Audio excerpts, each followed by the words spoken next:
The famous Bloody March began on March 7, 1965. This was one of 3 protest marches to battle the civil rights issues. This one was organized by Amelia Boynton, Bevel, and others. Amelia Boynton was an African-American civil rights activist. Whilst crossing the Edmund Pettus Bridge, the unarmed group of African-American men and women were attacked by the Alabama State Troopers with batons, billy clubs, and tear gas. The event is now known as Bloody Sunday. The troopers beat Amelia Boynton to the point of unconsciousness, and the local media picture of her spread all over the country. On March 9th, the second march took place. Once again, the marchers encountered police and stood aside for them to avoid getting attacked. One of the marchers was another activist named James Reeb. Martin Luther King told the marchers to go back to the church where they started, as he had to obey a federal injunction. But that night, a group of white men beat James Reeb to death. On March 7, 1965, a tragedy occurred that changed the way we looked at civil rights issues from standpoints of racism all the way to basic human rights that every human is entitled to. The event that unfolded was originally intended to protest the backfired voting rights for people of color, as well as the death of Jimmie Lee Jackson. Jackson was participating in a protest for voting rights. He was later beaten and killed that day by Alabama State Troopers. This event led James Bevel, SCLC, Director of Direct Action and the Director of the SCLC's Selma Voting Rights Movement, to initiate and organize the first Selma to Montgomery March, to present a way for the citizens of Marion and Selma to direct the anger over Jackson's death into a positive outcome. It was also called to publicize the effort for more people of color to submit their voter registration in their county.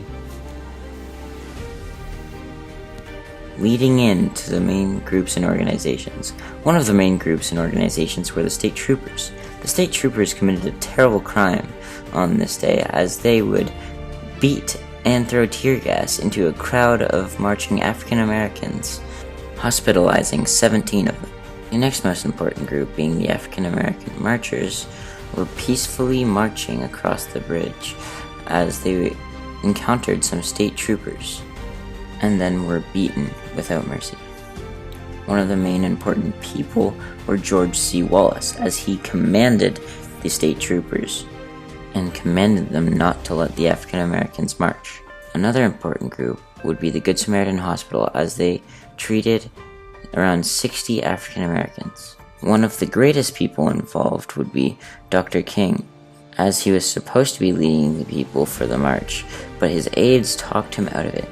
It was announced that he would not be leading because that the state troopers would block their path, but he had no idea that this betrayal would have occurred. He also stated that he would go to federal court and demand the restraints on the troopers and Wallace. Bloody Sunday was televised all over the world, and many saw it. Martin Luther King called for the civil rights supporters to come to Selma for a second march.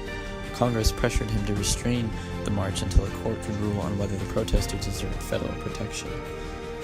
MLK led the second protest on March 9th, but it was turned around at the same bridge. King's actions stressed the tension between the SCLC and the more militant SNCC, who were pushing for more radical tactics that would move from non-violent protests to win reforms on active opposition to racist institutions. This highlighted the political pressures King was negotiating at the time between movement radicalism and federal calls for restraint.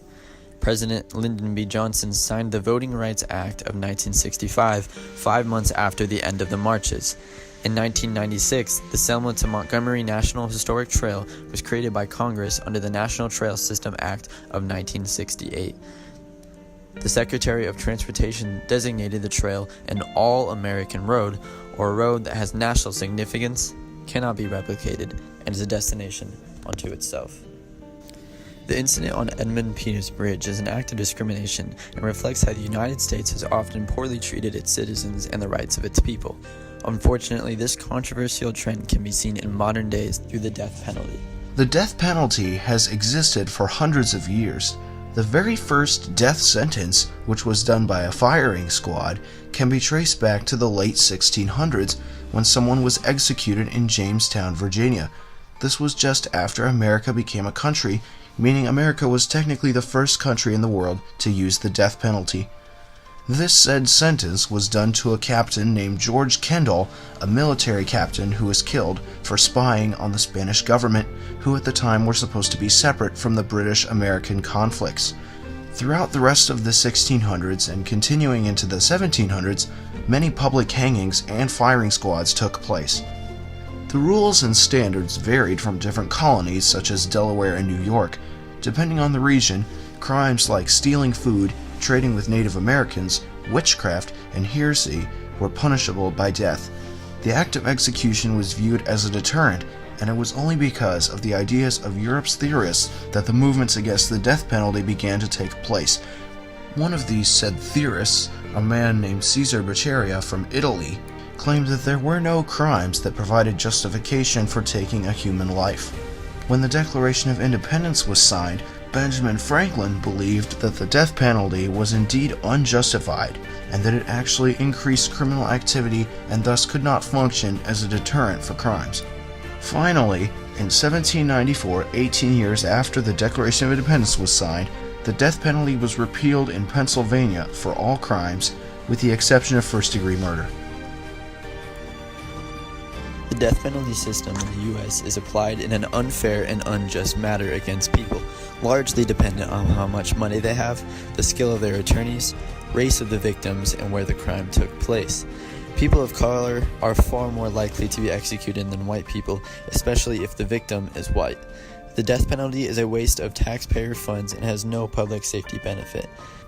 Studies ranked increasing the number of police officers, reducing drug abuse, and creating a better economy with more jobs higher than the death penalty as the best ways to reduce violence. Innocent people are too often sentenced to death. Since 1973, over 156 people have been released from death row in 26 states because of innocence. Between 1930 and 1976, 455 men were executed for rape, of whom 405 were black. A higher percentage of the blacks who were executed were juveniles, and the rate of the execution without having one's conviction reviewed by a higher court was even higher for blacks. Leading into the main groups and organizations. One of the main groups and organizations were the state troopers. The state troopers committed a terrible crime on this day, as they would beat and throw tear gas into a crowd of marching African Americans, hospitalizing 17 of them. The next most important group, being the African American marchers, were peacefully marching across the bridge as they encountered some state troopers, and then were beaten without mercy.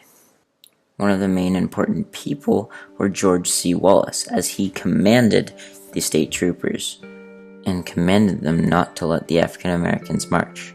Another important group would be the Good Samaritan Hospital, as they treated around 60 African Americans. One of the greatest people involved would be Dr. King, as he was supposed to be leading the people for the march, but his aides talked him out of it.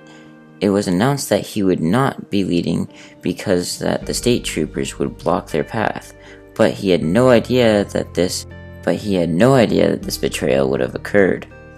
He also stated that he would go to federal court and demand the restraints on the troopers and Wallace. Many people wonder what you have to do to receive the death penalty as a punishment. Well, to start, you must be in one of the 30 states that currently allow the death penalty as an option. The capital offenses include espionage, treason, and death resulting from aircraft hijacking. However, they mostly consist of various forms of murder, such as murder committed during a drug-related drive-by shooting, murder during a kidnapping, murder for hire, and genocide. These offenses do sound horrific, and one of the main arguments for the death penalty is the eye for an eye theory, aka if you commit a murder, you should be murdered too. Though public opinion of the death penalty has changed, according to Lake Research Partners, 61% of people surveyed chose a different punishment other than death penalty for a murder case.